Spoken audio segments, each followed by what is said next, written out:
네, 라오스의 수도 비엔티안에서 열리고 있는 아세안 연례 외교장관 회의가 막바지에 다다르고 있습니다. 아세안 연례 외교장관 회의 마지막 날인 오늘 이번 회의의 하이라이트라고 할 수 있는 아시안 지역 안보 포럼 ARF 본회의가 개최가 되는데요. 관련 내용 짚어보도록 하겠습니다. 왕선택 YTN 통일외교 전문기자 그리고 이인배 한반도 미래포럼 기획이사 함께했습니다. 안녕하십니까? 네, 안녕하십니까? 안녕하세요. 자, 오늘 본 회의에 앞서서 어제와 그제 한중 외교장관 회담 그리고 또 북중 외교장관 회담이 열렸는데 분위기가 180도 달라서 신문들마다 아주 크게 기사를 썼는데 자, 이 중국의 이렇게 북한과 그리고 우리나라를 대한 태도가 다른 이 표정 이걸 어떻게 해석해야 됩니까? 네, 일단 보면 중국으로서는 이번 ARF에는 꽤 큰 짐을 지고 왕이 부장이 이제 라오스로 온 것 같습니다. 예. 첫 번째 파고는 뭐냐면은 지난 7월 12일 있었던 국제상설재판소에서 남중국해 관련돼서 중국의 영해권 주장이 근거 없다라는 판결을 예. 어떤 식으로든지 뒤집어야 하는 중국의 미션이 하나가 있고 또 하나는 우리에게 가장 최대의 관심사인 사드에 대해서 국제 여론을 어떻게 변화시키고 압박할 것인가 두 가지를 지금 왕이 부장은 미션을 가지고 왔습니다. 예. 그러다 보니 작정하고 아마 북한에 대한 태도와 한국에 대한 태도를 이렇게 극면하게 드러내 보임으로 인해서 중국의 나름의 의지와 결기를 보이려고 했다라고 저는 보여집니다. 예. 한중 외교장관 회담에서는 왕이 외교부장이 중국의 왕이 외교부장이 이 손사래를 치고 또 그리고 턱을 괴고 있어가지고 이게 외교적 결례 아니냐 이런 지적이 있었는데 이걸 어떻게 해석해야 됩니까?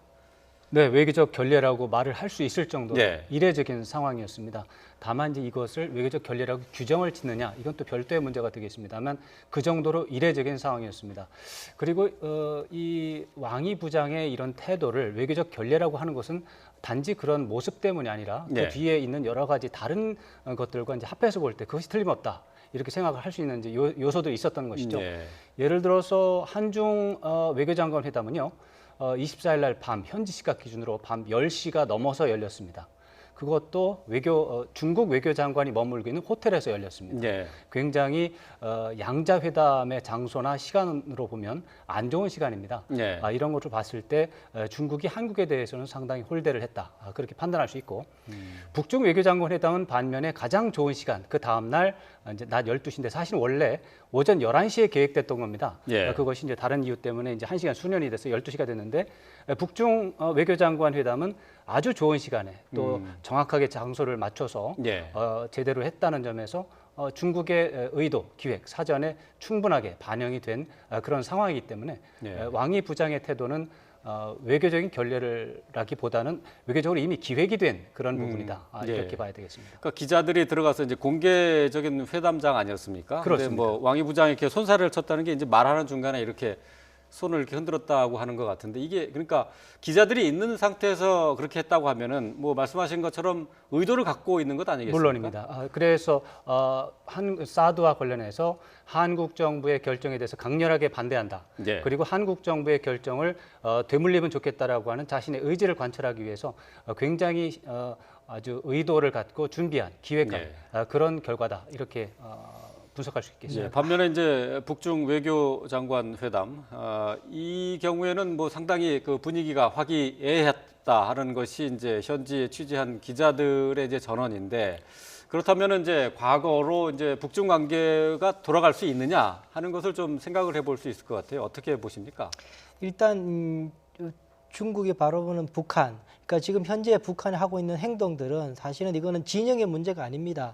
국제 안보 체제 질서 자체 전반에 걸친 북한의 위반이고 북한의 예. 도발이기 때문에 이걸 북한이 예전처럼 냉전 시대처럼 우리 편이기 때문에 감싸 안고 하는 수준의 문제가 아니라고 저는 보여집니다. 그렇기 예. 때문에 중국으로서는 마냥 북한을 지금 끌어안을 수는 없는 상황입니다. 아시다시피 우리 한국 정부가 주장하는 것처럼 사드를 우리가 배치할 수밖에 없는 전략적 환경은 그 근본적인 원인이 북한의 핵실험 그리고 미사일 발사에 있었다는 것을 명확하고 있기 때문에 중국으로서는 그것을 두둔할 경우에는 사드에 대한 명분을 더 강화시키는 것이 됩니다. 예. 그렇기 때문에 지금 상황에서 예전처럼 그런 신냉전처럼 구도를 보는 것은 조금 옛날에 우리가 냉전 시대와 궤를 같이 해서 남북 분단이 이루어지고 했던 우리 대한민국 국민들이 가지고 있는 트라우마의 적인 발상이 아닌가 그런 생각이 듭니다. 예.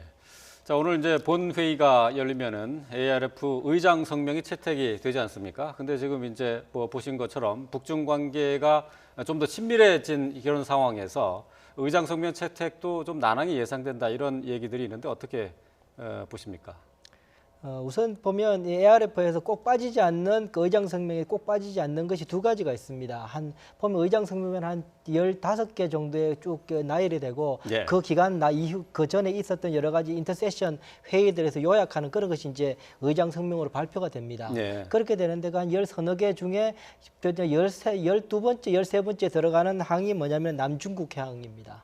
남중국에 관해서 또 아세안 국가들이 어떻게 하고 있고 국제 규범에 따라서 여기에 대해서 안정적으로 대화를 통해서 평화적으로 서로의 관계를 모색해야 된다라는 예. 것이 이제 하나가 들어가게 되고요. 예. 아마 이것이 중국으로 대단히 지금 신경 쓰는 부분 중에 하나일 겁니다. 예. 또 하나가 나오는 것이 이제 핵 문제에 관련된 겁니다. 그래서 한반도 핵에 대해서 그 NPT 체제를 유지해야 되고 예. 육자회담을 통해서 9.19 합의가 다시금 지켜져야 한다. 예. 그리고 UN 레졸루션 결의를 예. 이행해야 된다라는 것이 꼭 들어가거든요. 예. 아마 제 생각에는 이번에 그런 북한의 핵에 관한 WMD 관련돼서는 변함없이 들어갈 가능성이 높다라는 생각이 듭니다. 매년 그러면 네. 그게 그 내용이 큰 변화는 없는 건가요? 거의 변함없이 들어갑니다. 좀 예. 뭐 외교적인 그 스테이트먼트이기 때문에 두루뭉술하게 그런 것이 중요하다. 유엔의 결의에 따라서 행동하는 것이 올바르다. 이렇게 주로 나오기 때문에요. 예. 그런 이번에도 의장 성명은 들어갈 그 가능성이 높다고 보는데 예. 단지 그것과 따로 사드에 관한 문구가 들어갈지 안 들어갈지가 지금 제가 좀 관심 갖는 그런 부분이라고 할 수 있습니다. 이번에 의장 성명에서 사드 배치에 관련된 내용이 나올 수도 있다는 건가요?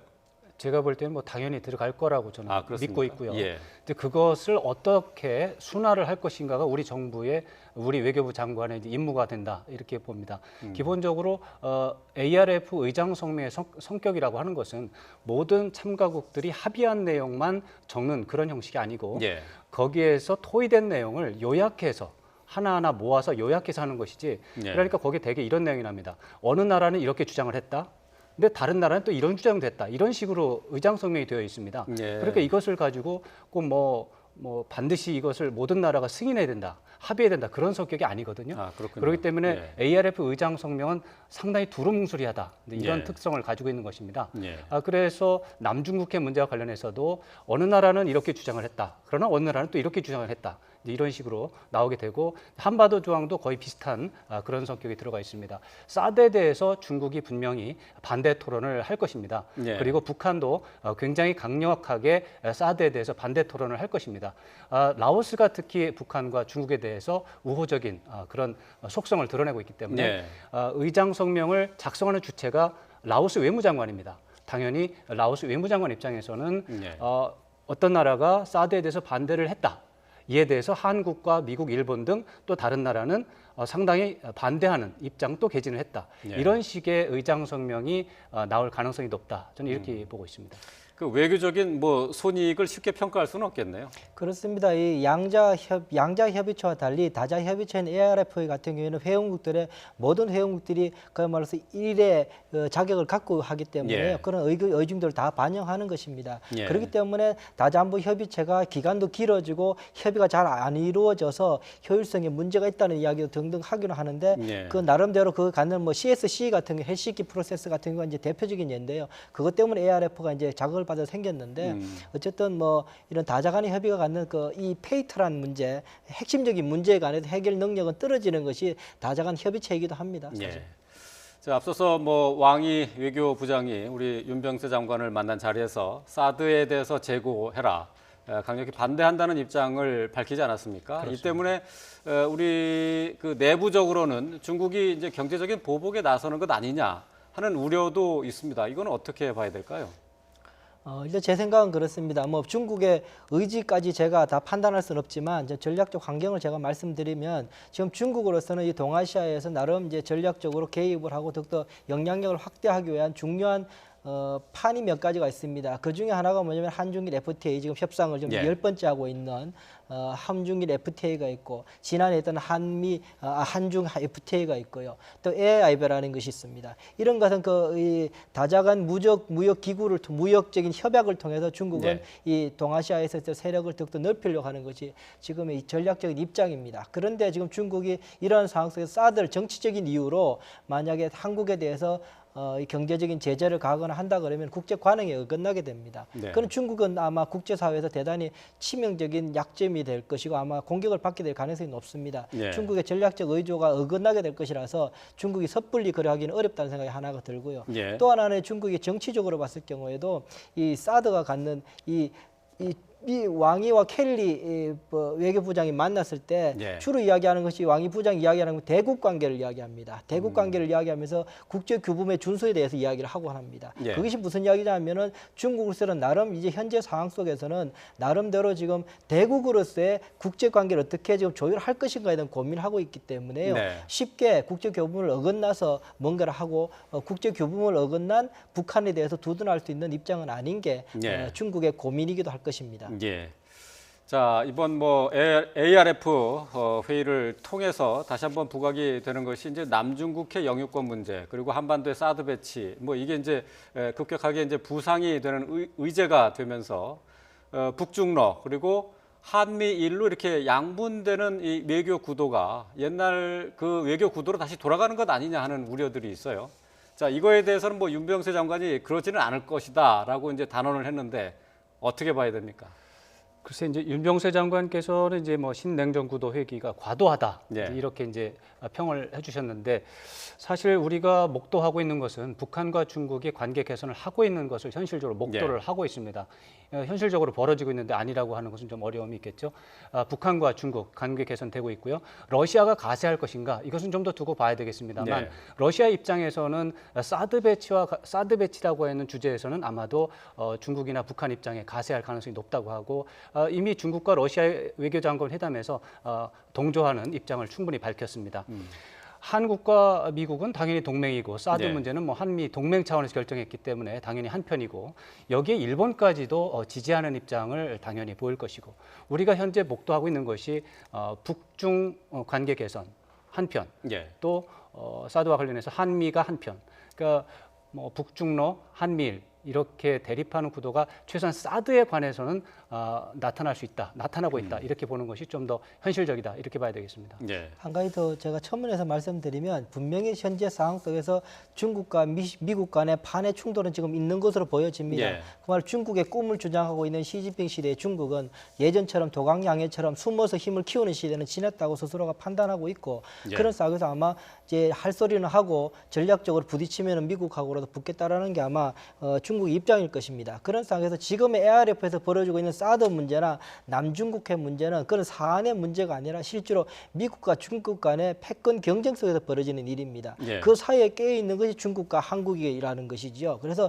한국과 북한이라는 것이죠. 그렇기 때문에 한국 중국의 일단 문제가 아니라 중국이 북한 팀 편을 드느냐, 미국이 한국을 어떻게 껴안느냐 이런 문제가 아니라 큰 판싸움에 지금 있는 것인데요. 예. 그런 속에서 사드 문제는 엄격하게 우리가 미중 간에서 전략 구도 속에 있는 것이 아니라 우리 자국의 안보 이익을 위한 조치라는 것을 끊임없이 설득할 필요가 있다고 봅니다. 예.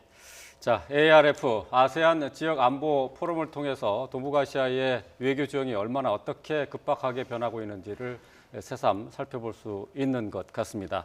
자, 왕선택 통일 외교 전문 기자 그리고 이인배 한반도 미래 포럼 기획 이사와 함께했습니다. 말씀 잘 들었습니다. 네, 감사합니다.